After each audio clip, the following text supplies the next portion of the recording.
함께 기도하심으로 2월 14일 매일 주신 기도회를 주님 앞에 고백하겠습니다.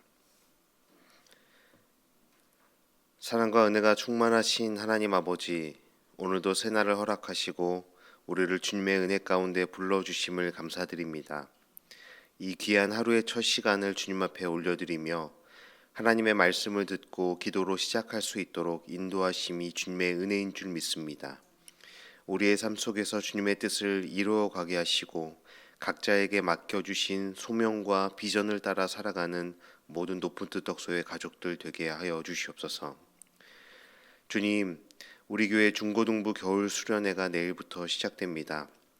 수련회를 통해 우리 청소년들이 주님을 깊이 만나고 신앙의 뿌리를 견고히 내리며 하나님 나라의 가치관으로 살아가는 제자로 세워져 가는 시간 되게 하여 주시옵소서.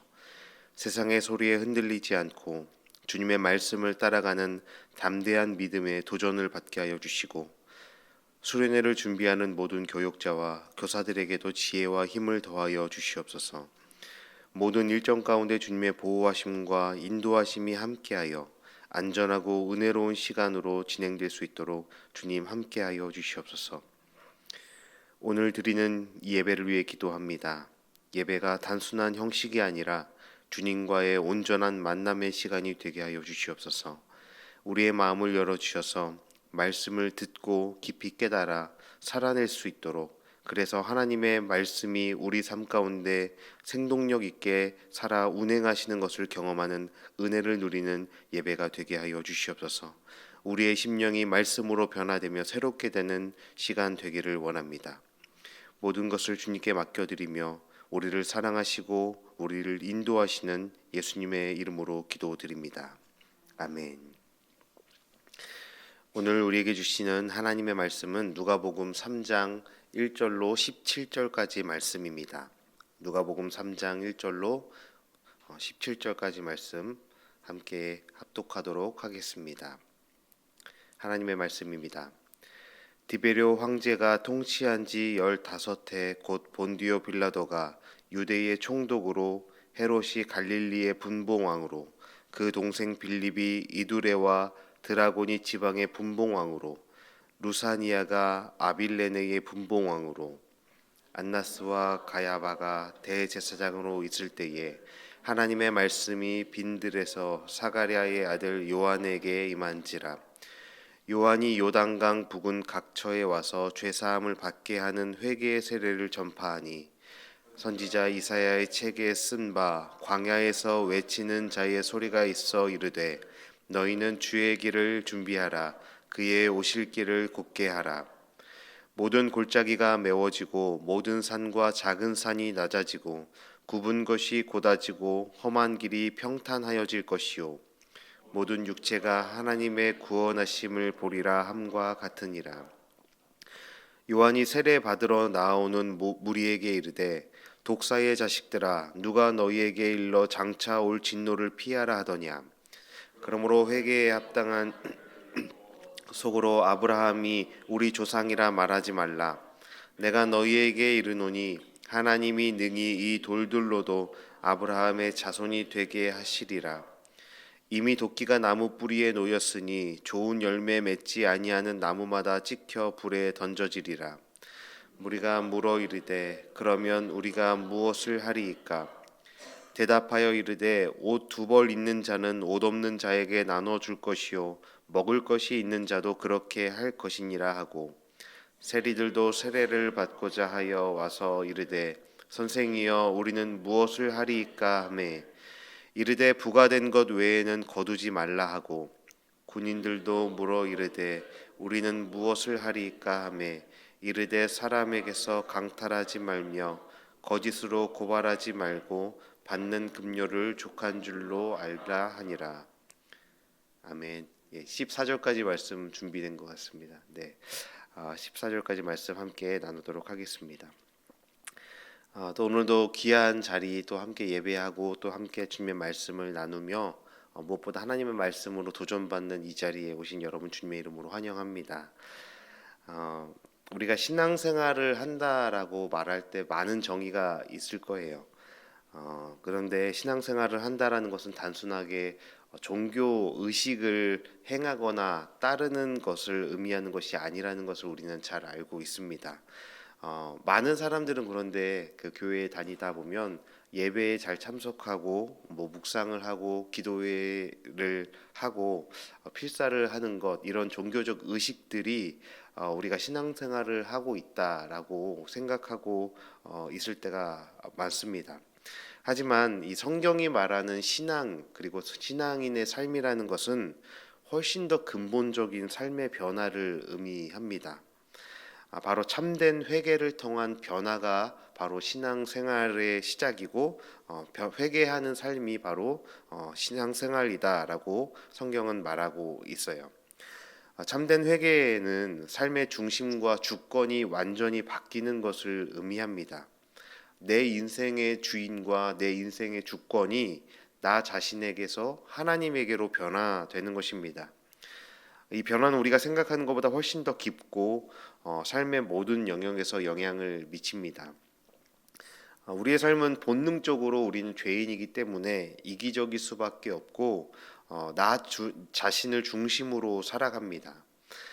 우리의 목표, 나의 계획, 나의 가치관 대부분 나 자신과 내가 원하는 것을 이루는 데 집중되게 되기 때문입니다. 그래서 우리가 이렇게 매일마다 말씀을 듣고 기도하고 하나님 앞에 나아가는 것은 이기적인 우리의 자아를 거스러서 하나님의 뜻대로 살아내기 위해 몸부림치는 과정이라고 할 수 있습니다. 성경에서 가장 경계하고 가장 하나님께서 싫어하는 죄라는 이 교만이라는 죄도 결국에는 자기중심성의 죄이지요. 그런데 성경이 말하는 이 회개라는 것은 이런 자기 중심적인 삶이 완전히 하나님 중심으로 전환되는 것을 의미하는 것입니다. C.S. 루이스는 그의 책 순전한 기독교에서 이 회개에 대해서 이렇게 말합니다.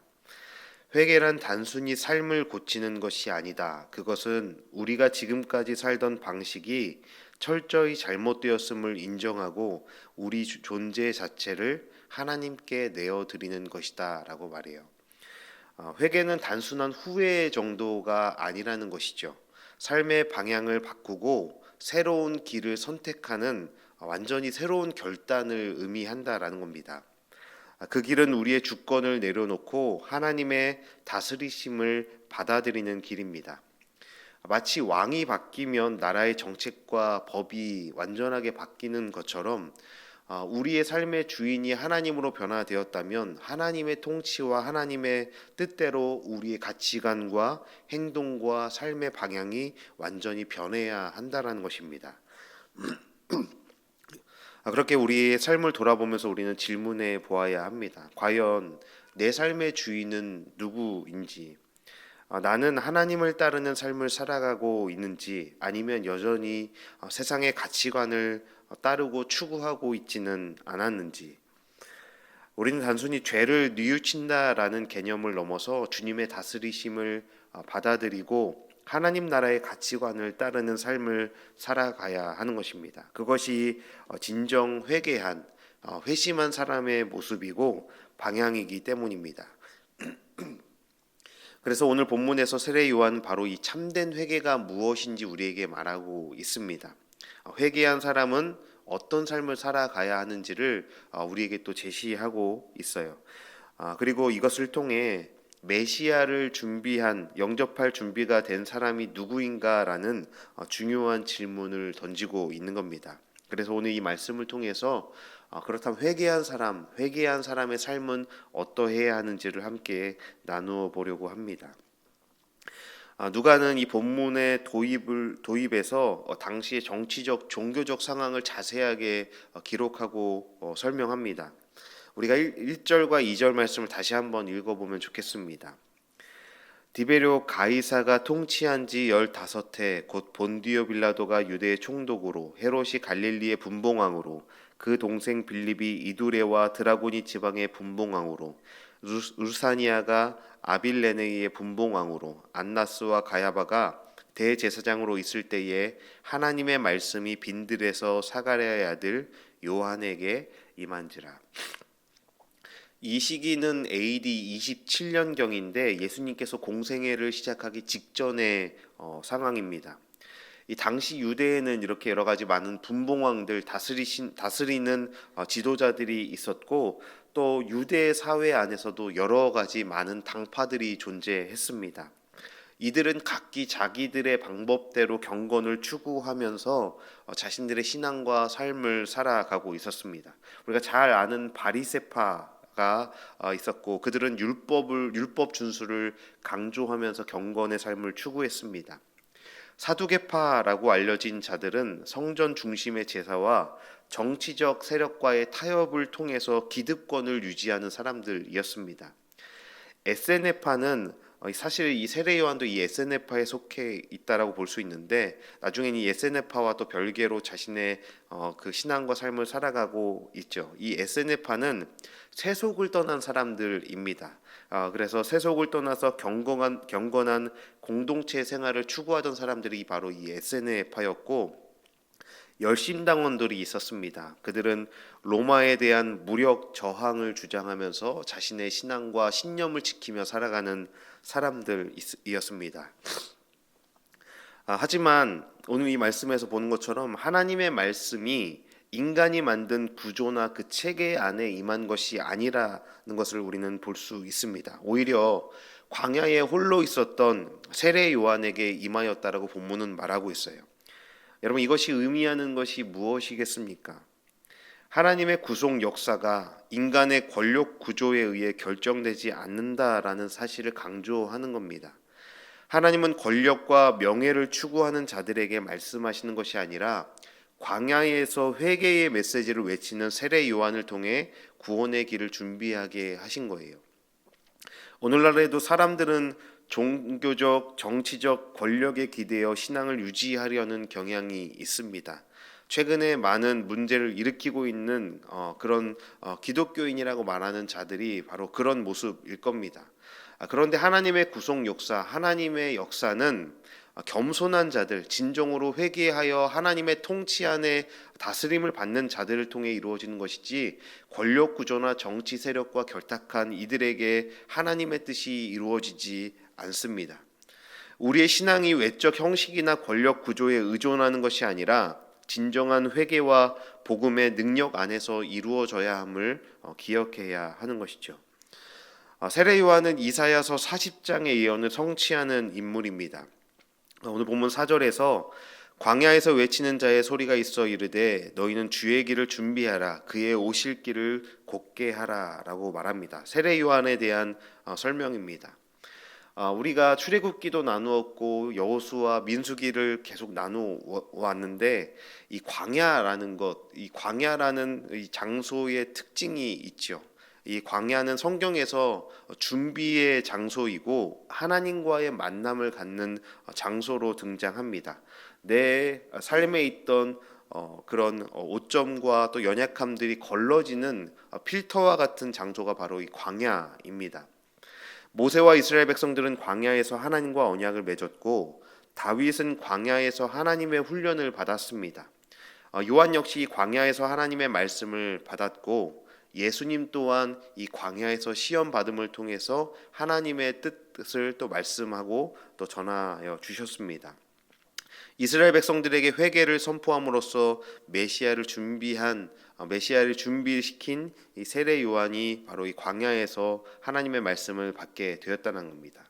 광야는 하나님의 계획과 준비를 위한 장소였습니다. 단순히 고립과 단절과 고난을 의미하는 장소가 아니라 하나님의 역사와 그분의 계획을 성취하기 위한 준비의 자리가 바로 광야였다는 겁니다.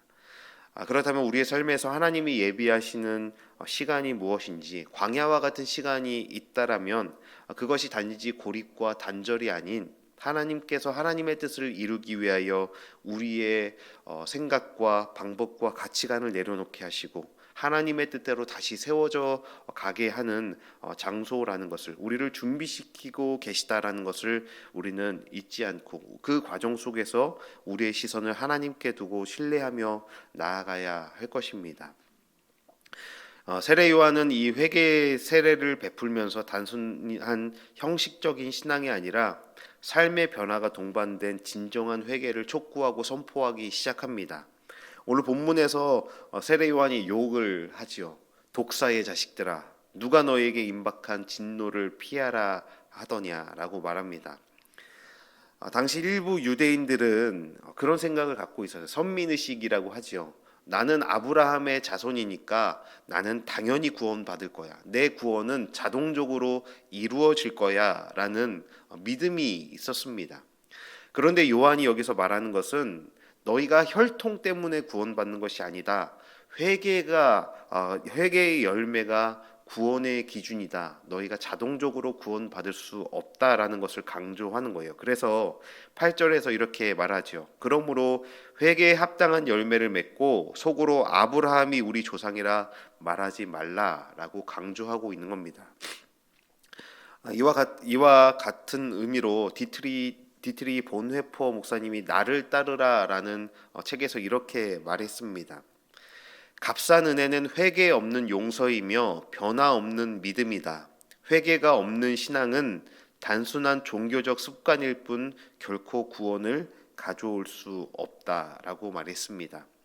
값싼 은혜란 하나님의 은혜를 받았다고 하면서도 삶에 아무런 변화가 없는 상태를 의미한다라는 거예요. 즉 회개 없이 용서만 받고 믿음이 있다고 하면서도 행동이 변화되지 않는 것은 값싼 은혜를 믿는 사람이라는 겁니다.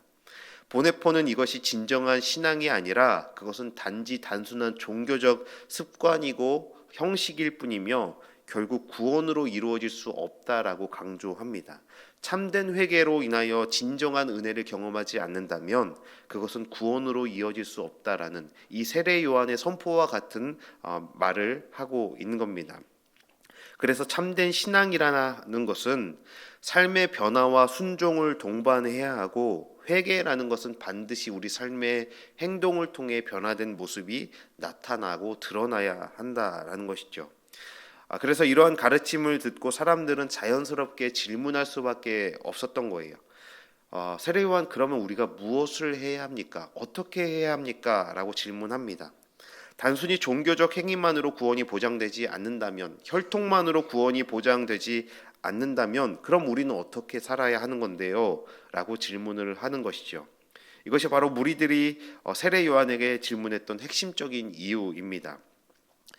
10절에서 무리가 물어 이르되 그러면 우리가 무엇을 하리이까? 요한은 다양한 계층의 사람들에게 각자의 삶 속에서 구체적으로 실천해야 할 회개의 열매를 제시하고 있습니다. 일반 백성들에게는 옷 두 벌 있는 자는 없는 자에게 나누어 주고 먹을 것이 있는 자는 또 없는 자에게 나누어 주어라라고 말합니다. 단순히 구제나 나눔의 형태를 넘어서 하나님의 주신 것을 다른 이들과 함께 나누는 실천을 통해서 내가 가진 것이 하나님의 것이라는 것을, 하나님이 주인이시다라는 것을 실현하고 보여주어야 한다. 단순히 동정심에서 나오는 것이 아니라 하나님 나라의 가치관을 따라 사랑과 긍휼의 삶을 살아가야 한다는 것을 제시합니다. 세리들에게는 부과된 것 외에는 거두지 말라라고 말합니다. 삭개오의 사건과 같은 것을 통해 우리가 아는 것처럼 당시 세리들은 세금을 부과하면서 자신들이 더 많은 세금을 부과하여서 그 차익을 자신의 이익으로 거두던 사람들이었습니다. 요한의 가르침은 단순히 부정직한 행위를 멈추라는 것이 아니라 너희가 경제활동이나 사회생활 안에서도 공정하고 정직한 삶을 살아야 한다라는 원칙을 강조하는 겁니다. 오늘날로 말하면 직장과 비즈니스에서도 윤리적인 원칙을 하나님의 뜻대로, 하나님의 가치와 원리대로 지키며 살아가야 한다는 것을 강조하는 것입니다. 군인들에게도 아무에게도 강탈하지 말며 거짓으로 고발하지 말고 받는 급료를 족한 줄로 알라라고 말합니다. 군인들은 자신들이 가진 힘으로 부당한 이익을 취하거나 불의를 행하는 일들이 잦았습니다. 요한은 그들에게 정의롭고 절제된 삶을 요구합니다. 이것은 오늘날 권력을 가진 사람들에게 주어지는 메시지일 겁니다. 권한과 권력을 남용하지 않고 정의와 공의를 실현해 가야 하는 것, 그것이 권력을 가진 자들이 나타내야 될 회개의 열매라는 것이죠. 그러면 이제 우리는 이 가르침을 어떻게 우리의 삶에 적용할 수 있겠습니까?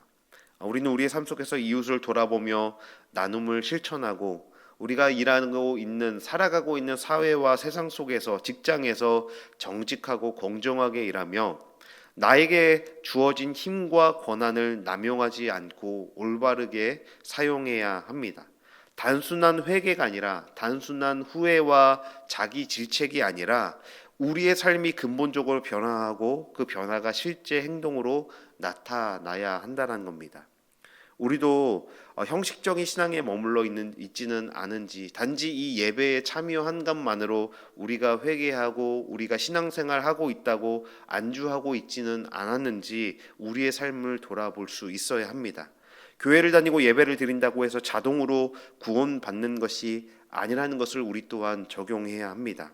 하나님께서는 우리의 마음을 보시며 우리가 진정한 회개의 열매를 맺고 있는지를 우리의 중심을 보고 계시는 것입니다. 신앙이 단순한 습관이 아니라 삶의 변화로 이어지는지를 우리는 고민해야 하고, 만약 그렇지 않다면 이 기도의 시간을 통해서 하나님 앞에 우리의 삶을 정직히 고백하며 몸부림칠 줄 알아야 한다라는 것이죠. 말씀을 정리하고 맺겠습니다. 여러분, 참된 회개는 단순한 후회가 아닙니다. 그것은 삶의 방향이 바뀌고 하나님 앞에서 전인격적인 변화로 이어지는 과정입니다. 회개는 하나님과의 관계를 회복하고 이웃과의 관계 속에서도 구체적인 열매로 드러나야 합니다. 우리는 단순히 신앙생활을 하고 있는 것만에서 만족할 것이 아니라 삶 속에서 회개의 열매를 맺고 있는지도 돌아보아야 합니다. 하나님께서는 형식의 신앙을 원하는 것이 아니라 실제적인 변화와 순종, 우리의 삶의 중심의 변화를 원하고 계십니다. 이제 우리는 어떻게 살아야 하겠습니까? 나눔과 정직, 절제와 공의를 실천하며 우리는 예수 그리스도를 맞이할 준비를 해야 합니다. 참된 회개는 우리의 행동과 태도에서 나타나야 하며 우리의 신앙이 실질적인 삶의 변화로 이어져야 하는 것입니다. 이 시간 또 우리가 기도하고 우리의 삶을, 오늘 이 하루를 살아가면서 우리가 어떻게 하면 회개의 열매를 드러내야 할지, 무엇이 내가 드러내야 할 회개의 열매, 회개한 자로 회심한 자의 열매의 삶의 모습인지를 진지하게 고민하며 하나님의 뜻을 우리 삶 가운데 이루며 살아갈 수 있는 합당한 회개의 열매를 맺는 우리 모든 높은 뜻 덕소의 가족들 되기를, 참으로 복된 구원받은 자의 삶을 살아가는 우리가 되기를 주님의 이름으로 축원합니다. 함께 기도하시겠습니다. 사랑의 하나님, 오늘도 우리를 말씀 앞에 세워주시고 참된 회개의 길로 나아가게 하심을 감사드립니다. 세례 요한이 외친 회개의 메시지를 통해 우리가 단순한 신앙생활이 아니라 주님 앞에서 삶의 주권을 내려놓고 온전히 변화된 삶을 살아가야 함을 깨닫게 하심을 감사드립니다. 주님, 우리의 마음을 살펴주시고 우리가 혹여 형식적인 신앙 안에 머물러 있지는 않았는지 우리를 정직히 돌아볼 수 있는 시간 되게 하여 주시옵소서. 우리의 믿음이 단순한 감정적 후회에 머무르지 않고 참된 회개와 순종으로 이어지게 하여 주시옵소서. 나눔과 정직, 절제와 공의를 실천하는 삶을 살아가게 하시고 우리의 행동과 태도가 주님의 뜻에 합당한 열매를 맺으며 살아가는 귀한 삶이 되게 하여 주시옵소서. 우리 교회 공동체가 회개에 참된 열매를 맺으며 세상의 빛과 소금으로 살아가는 우리 교회가 되게 하시고, 우리 안에 있는 교만과 자기 중심성을 내려놓고 주님만이 우리의 삶의 참된 주인이심을 고백하며 나아가는 우리 높은 뜻 덕소교회 모든 가족들 되게 하여 주시옵소서. 오늘도 우리를 사랑하시고 우리의 삶을 인도하시는 예수 그리스도의 이름으로 기도드립니다. 아멘. 함께 기도하시겠습니다.